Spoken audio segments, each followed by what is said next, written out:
Before the lights even came on, before the judges took their seats, there was already a story waiting to be told. A young Filipino singer from Quezon City stood backstage at America's Got Talent 2025, holding a song so powerful that Simon Cowell would later call it a guaranteed hit. This is not just another audition story. This is a journey of sacrifice, doubt, hidden pain, and a voice that traveled thousands of miles to finally be heard. If you believe dreams can survive hardship, if you believe music can change destiny, then stay with us, subscribe to the channel, and witness a moment that shocked America and moved Simon Cowell in a way no one expected. The young singer grew up in a narrow street in Quezon City where the sound of jeepneys, street vendors, and distant radios blended into the soundtrack of daily life. Music was not a luxury in his home, it was a necessity, a comfort during nights when the electricity went out and hope felt fragile. His father worked long hours as a construction laborer, and his mother sold homemade snacks to neighbors just to keep food on the table. There were days when dreams felt too expensive, when survival mattered more than melodies.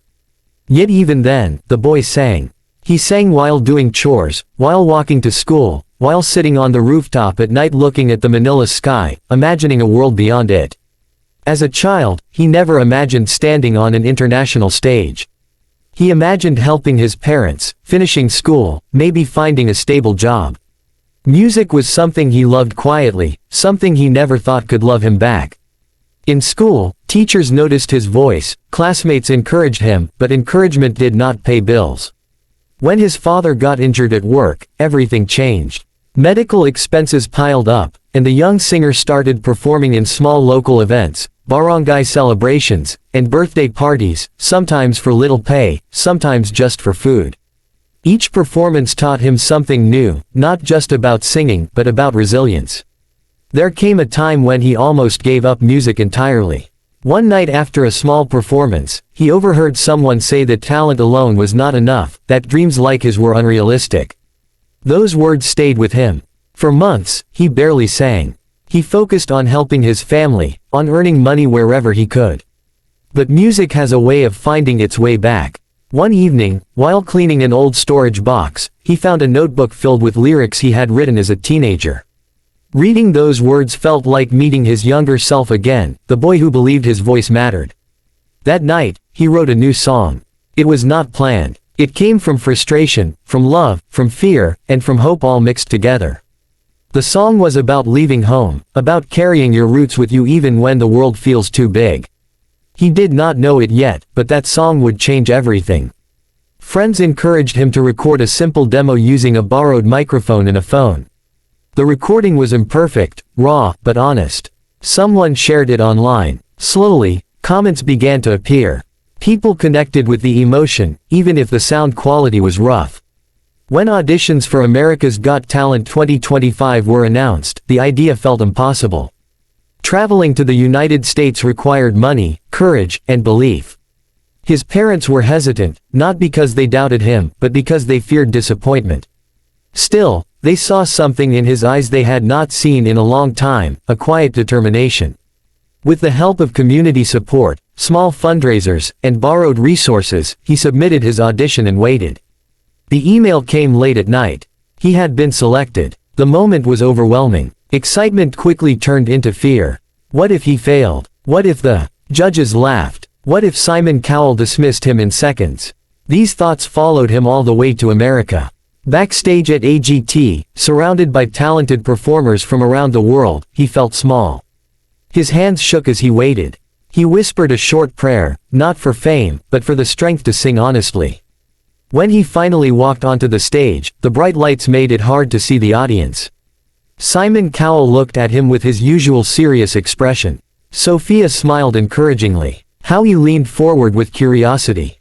Heidi waited patiently. The young singer introduced himself, his voice steady but soft, mentioning he was from Quezon City, Philippines. There was a brief pause, the kind that feels longer than it is. Simon asked him what he would be singing. He replied that it was an original song.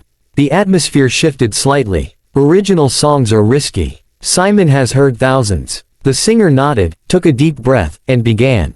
The first note was gentle, almost fragile. The melody unfolded slowly, telling a story of home, struggle, and dreams carried across oceans.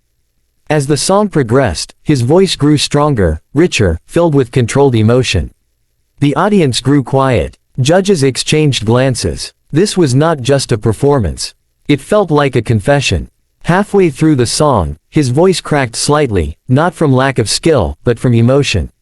Instead of weakening the performance, it made it real. As the chorus hit, the room changed.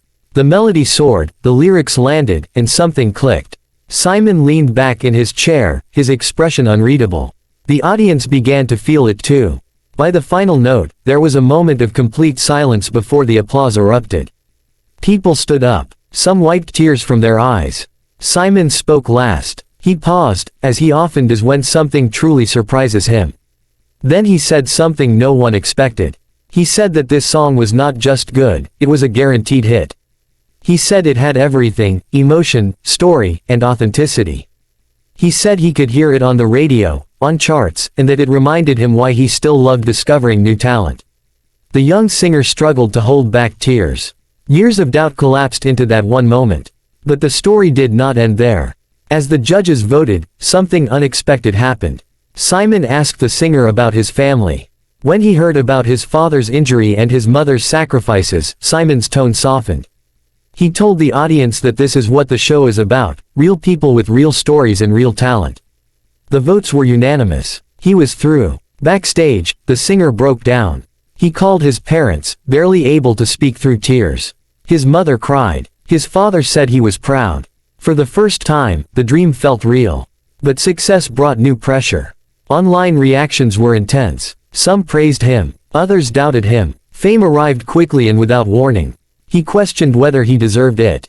As the competition continued, he faced stronger performers, higher expectations, and the fear of disappointing those who believed in him. Before one major live performance, he almost lost his voice due to exhaustion and stress.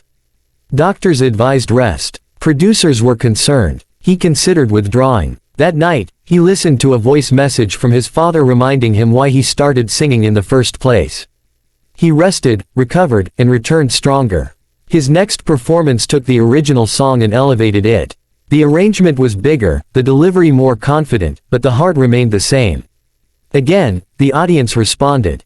Again, Simon praised him, saying that this was the mark of an artist: growth without losing authenticity. By the time the season progressed, the singer from Quezon City was no longer just a contestant. He was a symbol of perseverance. Whether he won or not became less important than the journey he represented. Music labels began to take notice. Interviews followed. Yet through it all, he remained grounded, always mentioning his roots, his family, and his community. The song Simon called a guaranteed hit went on to trend online. Covers appeared. Messages poured in from Filipinos around the world and from Americans who said the song reminded them of their own struggles. Music had once again done what it does best: connecting strangers through shared emotion. In the end, standing once more under the AGT lights, the young singer realized that the biggest victory was not fame, but the courage to believe in his voice. From a narrow street in Quezon City to one of the biggest stages in the world, his journey proved that dreams do not belong only to the lucky, they belong to the brave.